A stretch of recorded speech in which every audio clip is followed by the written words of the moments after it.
Good evening, SA wine lovers, and welcome to the Save SA Wine live stream.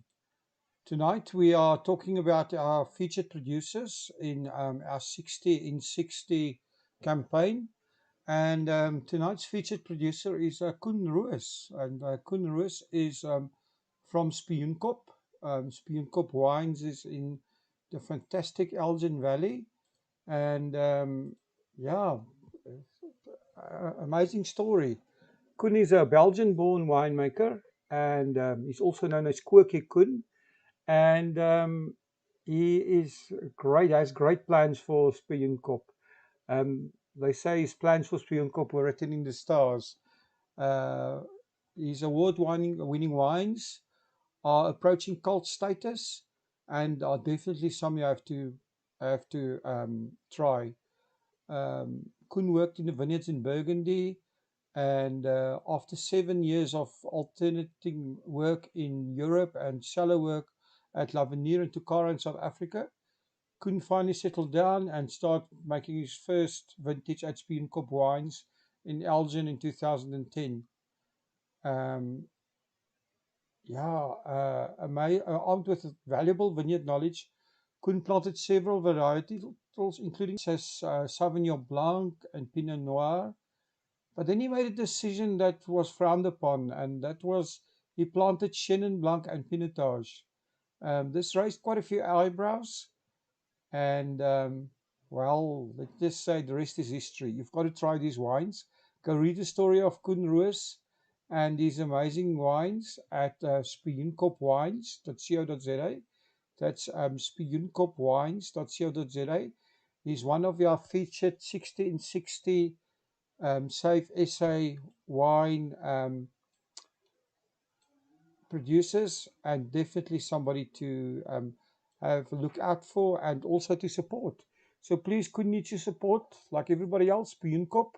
Go find them, spioenkopwines.co.za, and please support them. Please support the 1660 campaign, where we are producing a producer every day for until the 28th of October. Talking about things that we need to support, it's giveaway time. Our friends at the Fishwives Club, and they are giving away, they still have a giveaway on the canned wines, which will be available in October. And you can get them at Fishwives Club, cangiveaway.gr8.com. That's Fishwives Club, cangiveaway.gr8.com. The link is in the description, and this is free to enter. Anyone can enter, and you can be a winner of the first produced Fishwives Club cans. So get yourself into that competition. Doesn't cost you a penny, and thank you, Fishwives Club, for your support. Back to the 1660 campaign. We really need your help with this. As you guys know, our producers are suffering. We've gone through these stats many times, but 18,000 jobs in the winelands are online. 2.5 billion rand lost in revenue between March and June. So our wine industry is still in a dire straits. And for more information, go to savesawine.co.za. I'm going to repeat that. That's savesawine.co.za, and have a look at the producers we are featuring. We are featuring 60 in 60. This is 60 producers in 60 days until the 28th of October. And we ask you to please like us on Instagram. Please leave a comment. Please leave a message. Instagram.com/savesawine.co.za. Please tag these producers with these hashtags: hashtag 1660, hashtag Save SA Wine, and hashtag Drink South African. And by the way, today's featured producer is Spioenkop Wines. Please go have a look at this story at spioenkopwines.co.za. Please, if you can support them, please do that. That would be fantastic. Tomorrow morning, I'll be back at 8:30. Bar any new load shedding plans, which has been throwing a bit of a spanner in our works lately, but we still carry on, and we try to do it on time. 7 o'clock every evening, 8:30 every morning. We're on here with announcements, new things happening. We are pushing to get this group to 100,000 people, so we want more people to please come and join us. Please invite family, friends, everybody you can. And tonight, as in every one of our shows, we are having a featured producer. Our producer tonight is Tim Pearson of Seven Springs Winery. Uh, Seven Springs is a premium wine producer in the Himmeland Valley. Tim is a British person that invested in South Africa. He's done a great service to our wine industry. Please support him. And I'm going to listen to the podcast and go and support Seven Springs Winery as well. Um, and here he is, Tim Pearson, owner of Seven Springs Winery in the Himmeland Valley. Winelands. In this show, we will be chatting to influencers and leaders in the wine industry, winemakers, restaurants, and other businesses. Tune in every Wednesday and Friday for our latest episodes.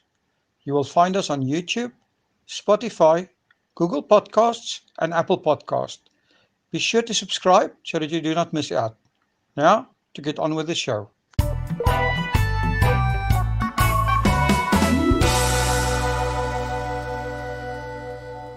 Today, we are chatting to Tim Pearson. Tim and his wife Vaughan are the owners of Seven Springs Winery in the lovely Overberg region of South Africa. Tim, thank you for joining us this morning. It's great to have you online. Thank you. Please tell us a little bit about yourself and how you became involved in the wine industry in South Africa. Okay, I mean, that's quite a long story, but I'll be as brief as possible. Yeah, I'm 66 years old. I'm English. I've born and bred in the United Kingdom.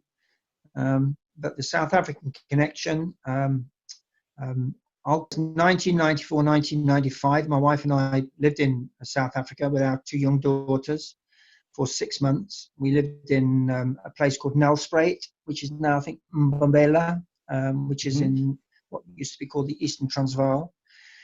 We were going to buy a small cleaning business over there, but it didn't work out. But we were there for 6 months. So I guess that's where our real passion for South Africa came from. We loved the Kruger Park and we loved the area and things like that. So the business didn't work out. So we came back to the UK. I built my business up over here, which is a commercial cleaning business. And 2005, my wife and I came back to South Africa for a 3-week holiday. We were in the Cape for 3 weeks. And it was my wife who said, look, if you're still interested in doing something in the wine business, wine industry, let's just have a look and see if there's anything over here. And we visited Hermanus for 2 days. And my wife said, look, if we're going to do anything, this would be a great spot. So came back to the UK, did a few web search owner, went back and purchased 12 hectares of land. And that's how Seven Springs started. Initially, we were going to go in with a few other people who were going to buy similar plots of land and then go in as a, not as a cooperative, but as a joint venture, if you like. Mm-hmm. They fell by the wayside, so we decided to start our own business up and start up as Seven Springs. And I'll come on to how we got the name later. But that's in a nutshell how it started. I have no experience in the wine industry. So I was wondering about that because it's quite a jump from a cleaning business to the wine industry. Okay, I've always loved wines, and a lot of our holidays when the girls were younger. We have two daughters. Kim, who's 36, and Kate, our youngest, who's 33. A lot of our holidays when they were much younger were camping holidays in France, and they always were in areas which were wine, because I've always loved wine. So that's where this sort of the beginning of like the knowledge came from, and visiting winemakers and visiting different estates and things like that. And a lot of them were very, very small people, very small farmers.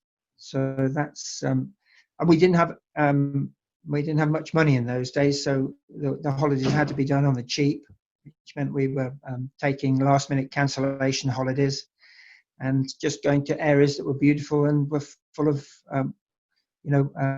full of wine farms. Awesome. Yeah, I mean, the French countryside and the French wine areas are such a joy to visit. Tim, why did you decide to establish a new winery from scratch rather than investing into one that already existed?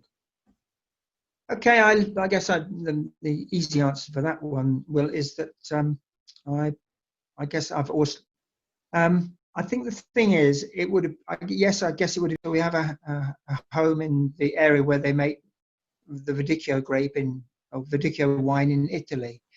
People say, well, why didn't you set up there? And it wasn't a matter of just sort of investing in a wine farm or something like that. I like to take something from nothing.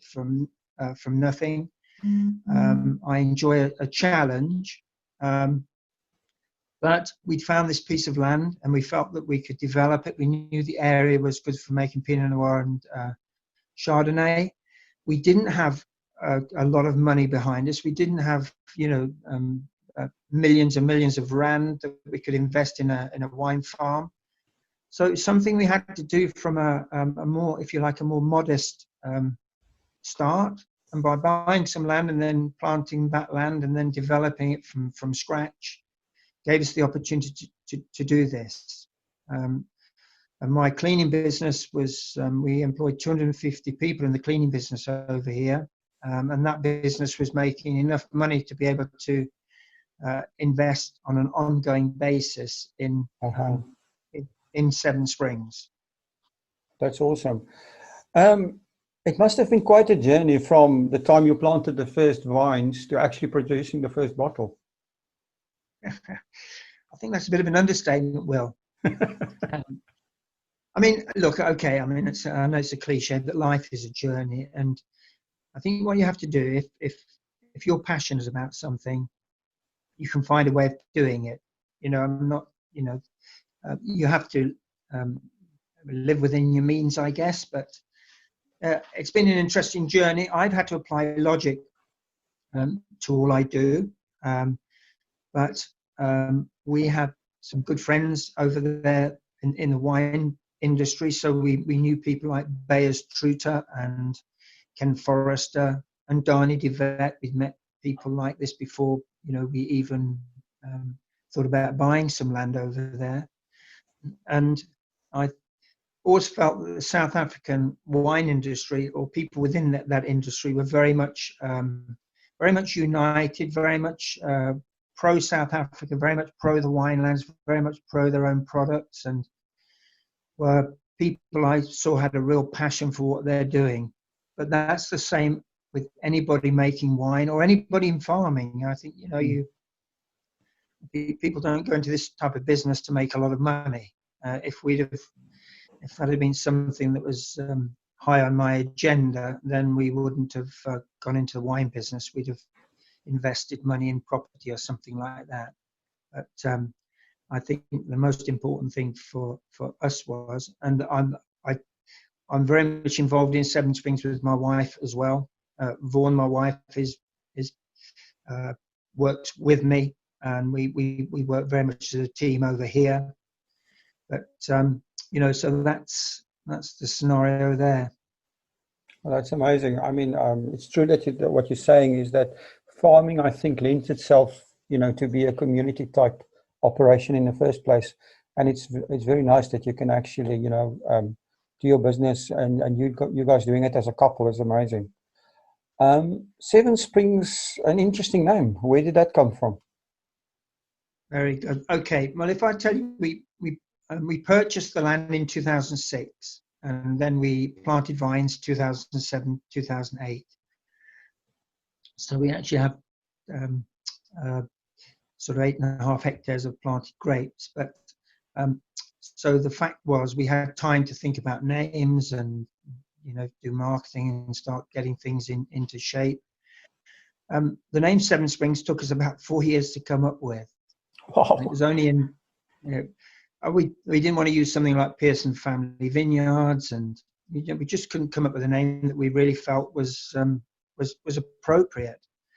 Anyway, we decided that our first harvest would be 2010. It was going to be 2011. But in November 2009, Peter Finlayson, who is Bouchard Finlayson, co-owner and winemaker, Peter said, look, if you want to make wine next year, i.e. in 2010, you can do so, because these grapes are good enough to make wine. So we were then sort of a year ahead of where our plans were, and then we thought, oh, we've got to come up with our wines and somewhere to make the wines if we're going to make them in 2010. So we then started looking for an appropriate name, and it was actually my wife Vaughan who was looking online at Caledon, which is our nearest town. Seven Springs is between Caledon and Hermanus. Vaughan was reading that Caledon has 7 springs, 6 of them thermal springs, 1 cold spring, and we said, that's it, that's the name. We had that eureka moment. So that's where Seven Springs came from. Oh, that's an awesome story. What's a bit of inspiration there? So I thought if winemaking is going to be half as difficult as coming up with a name, we might as well get out of it now. Well, I mean, now you're talking about that. I would like to ask a bit about your, your winemaking philosophy, and also tell us a bit more about the wines that you are producing. Okay, so the grapes we planted were Sauvignon Blanc and Chardonnay for the white grapes, and Pinot Noir and Syrah for the red grapes.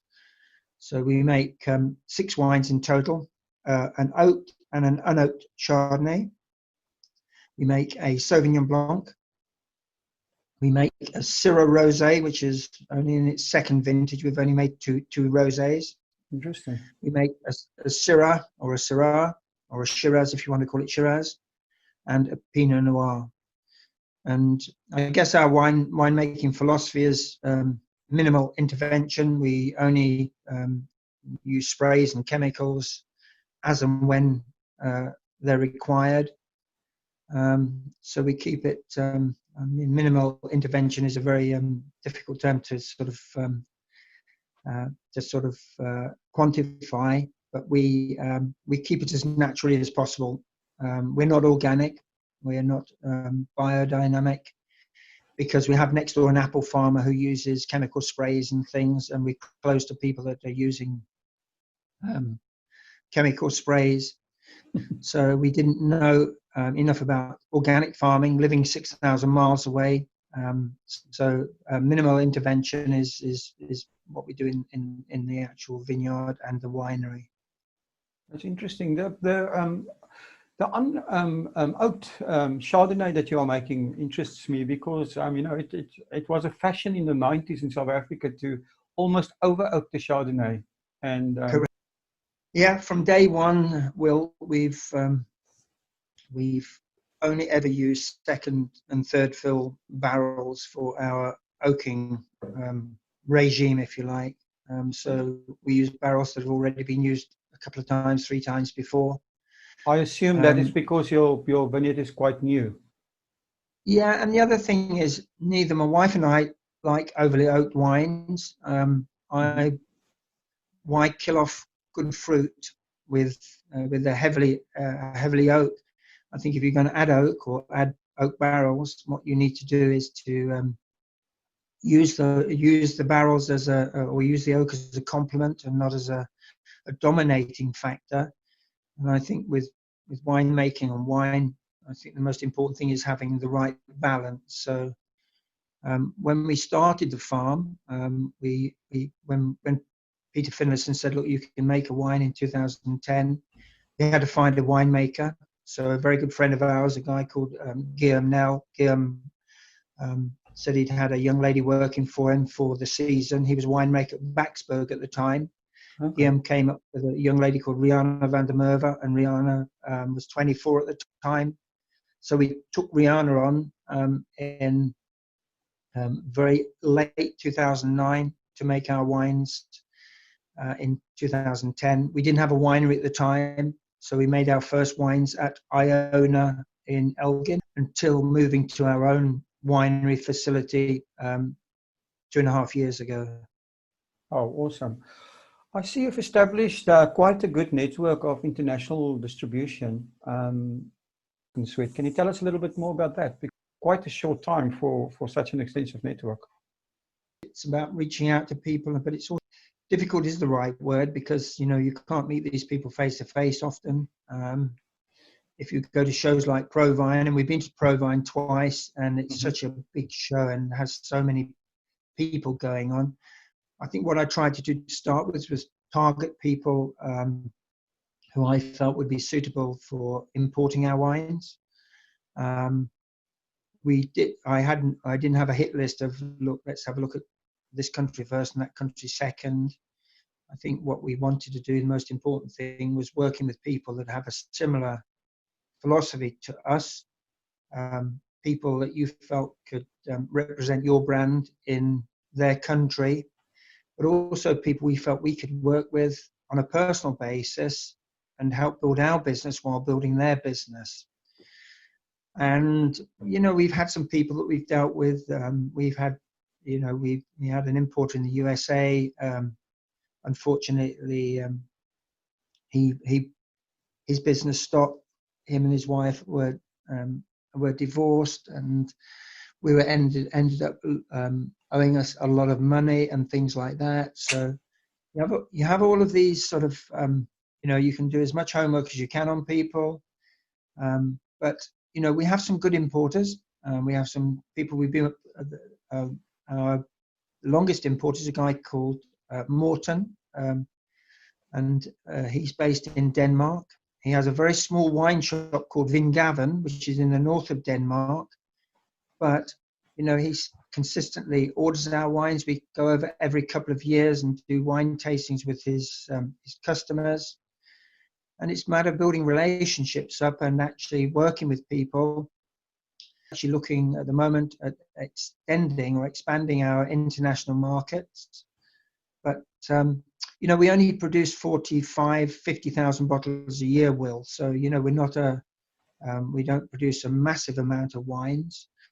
And certainly from our perspective, 18 months ago, which is obviously closed during this current crisis, but that's obviously that's bringing more and more people in, both visitors locally and international visitors, because we are close to Hermanus, international visitors to our vineyard and our winery. Just a quick interruption, but I do need to remind you that our winelands have some of the most fantastic places you can visit. Make sure you follow us on Instagram at Visit Winelands, and we will keep you updated with the latest offers and other special deals in the winelands. That is on Instagram at Visit Winelands. Now, let's get on with the show. Talking about the US, I see that you've got a brand called Over the Mountain, specifically that you branded for the US market. Is there a story behind this?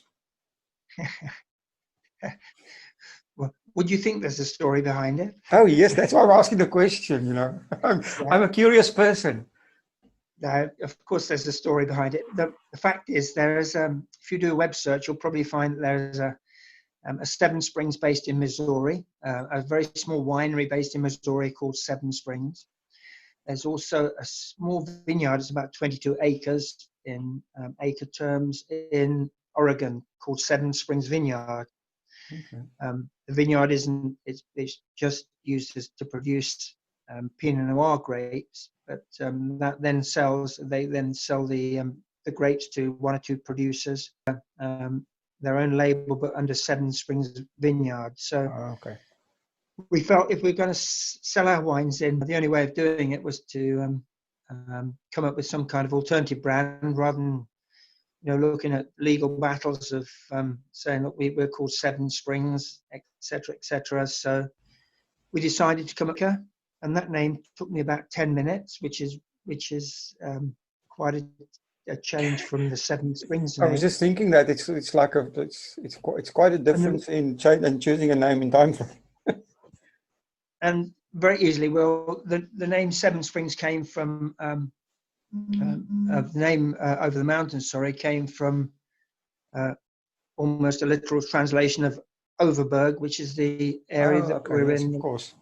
So Overberg, you being Afrikaans, I guess, would know what the Mhm. so it was very, very simple to come up with that name. We hadn't even thought about it before, and then when we thought, oh, we've got to come up with an alternative name, it just sort of snapped, and we thought Overberg, Over the Mountain. Yeah, let's go for that. So that's interesting to me that you mentioned that I mean, you're obviously not producing in bulk. And I've talked to a lot of wineries before that, are scared of the US market because they feel they cannot really supply the demand that would come from the US. Have you had any areas in that problem or problems in that area? No, I think what important thing is choosing an importer that is states wide or covers all of the enough wine. We couldn't supply a fraction of what they would look for. So you have to choose importers that probably have, they're based near Fort Lauderdale, but they only cover Florida and they only cover the restaurants, mostly restaurant business, and so they are of a size which we can supply and look after, and it works well. So it's about not trying to chew off more than you can eat.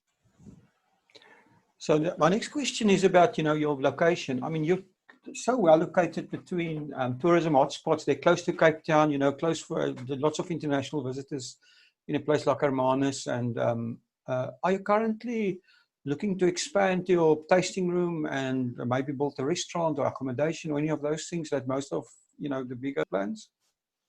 Look, I don't know. I mean, no is the simple answer to the question.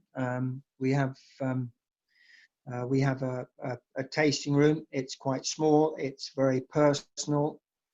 It very much fits in with our philosophy as people, and I guess our brand.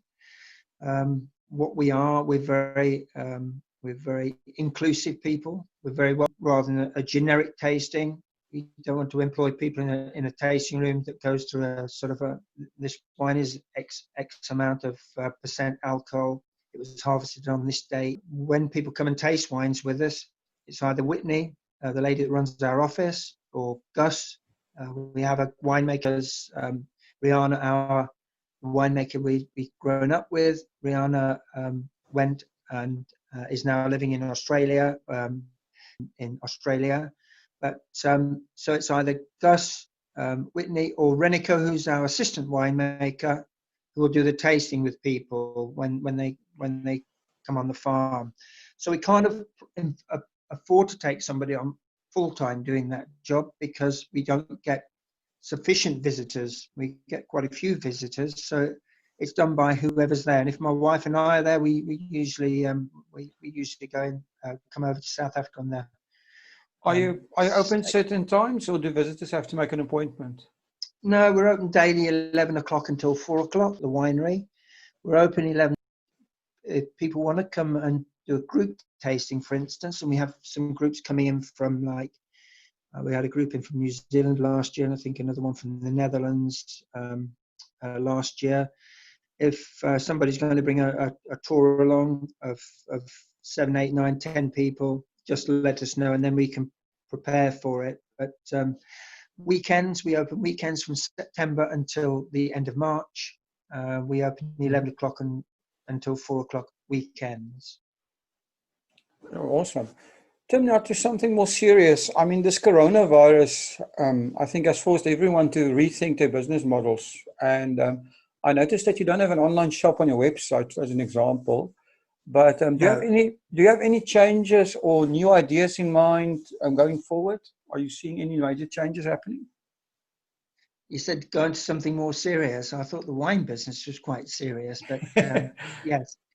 I think what the coronavirus is doing, it's obviously everybody's going into a lockdown mode. And as I said, we live in the UK. We only arrived back in in England from South Africa about 11, 12 days ago. Wow. But what's happening is more and more people are obviously shopping online now because they're unable to get to the shops. And online was not something we didn't have an online shop. We did actually, our wines were or have been available online through a company called A Buzzer based in Cape Town. A guy called Nick Plummer has been running and managing A Buzz. He owns a Buzz, but not directly. But we were in the process before this happened of setting up an online portal on our website for our wines, and we have someone who is doing that for us. She's based in Johannesburg. She is in the process, or has been in the process, of setting up an online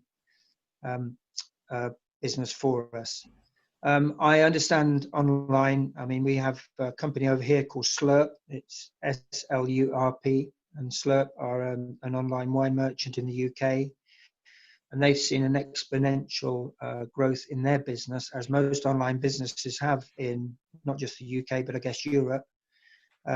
During the coronavirus situation, people are sitting at home. They can't get out so much, get from, say, a bottle store. They're now ordering online because there's a very little option of doing otherwise.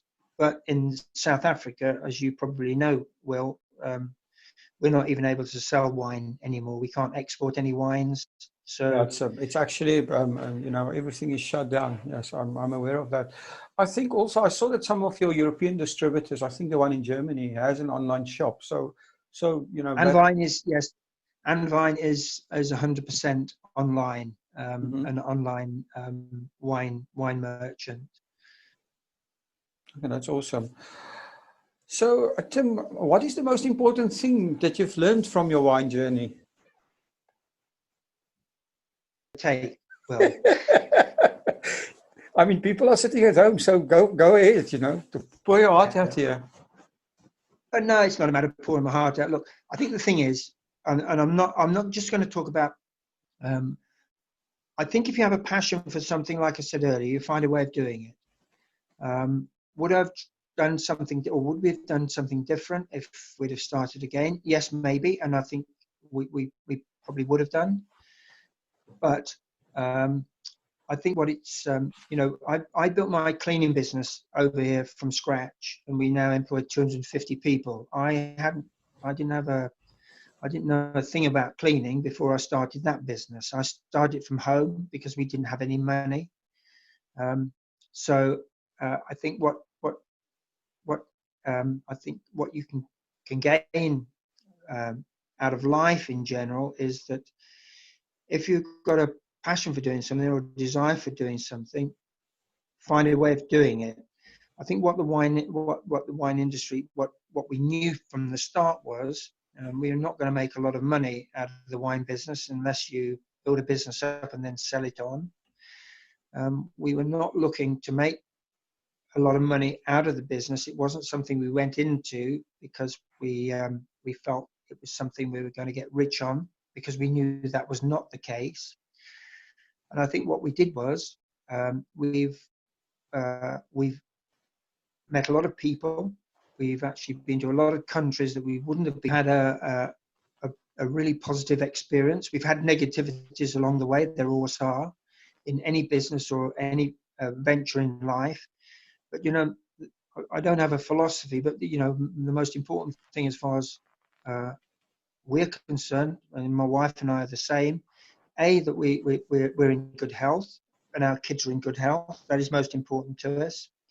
And just treat people the way that you would like to be treated. We're no different to anybody else. We may have started a wine farm and we may own a wine farm, but that makes us no different to other people. As I said, in our philosophy at Seven Springs is that we're very welcoming, we're very open, we're very inclusive. And I think that the thing is, it's just this business has taken us to places that we wouldn't have been to, and it's given us experiences we wouldn't have had. And I think whatever you do in life, if you have a change of direction in your life, whether it's a job or whether it's a new partnership or whatever, it just, and I guess this is what's happened. If we hadn't have gone to Nelspruit, for instance, in 94, 95, to look at buying this cleaning business I told you about, I don't think we'd have been speaking to you now about having a wine business in the Western Cape. Isn't it amazing? Because at the time you probably, were a bit dejected because the cleaning business didn't take off, and now you ended up in something that you really love. No, I've never been dejected because I've always known, as I said, if my wife and I are together, and we've been married 40 years this year, that to me is very important. I think what you have to do is really go back to basics. If something doesn't work out, yeah, it may be a real negative to you at the time, but I think life shows you that what happens, you do something and it doesn't work out. Like I said, it throws you in a different direction. And what was a negative, and we loved Nelspruit, we loved the area of the Eastern Transvaal, but we came back to the UK and we built our business up here. So it just you just get on and do something else. Awesome. Tim, as my last question to you, can you give us your very own wine quote?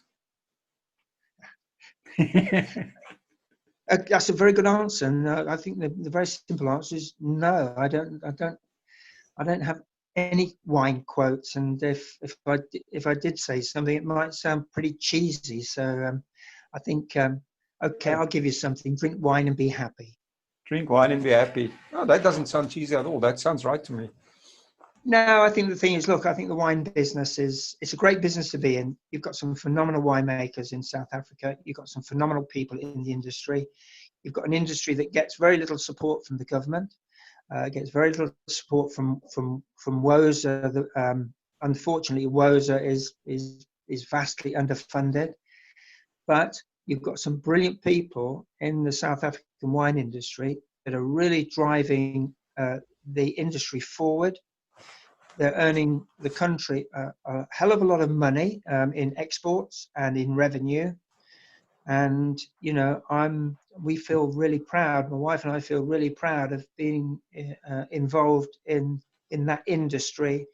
And we've made some really good friends, and we've had a lot of positive times. Well, Tim, it was great chatting to you, and thank you so much for spending the time. I think our listeners will find this very interesting, and I would certainly love to meet you at some point and visit with you. Well, you'd be very welcome to visit, whether we're there or not. We're there for 2.5 months usually. As I say, it's usually sort of most of January, February, and half of March.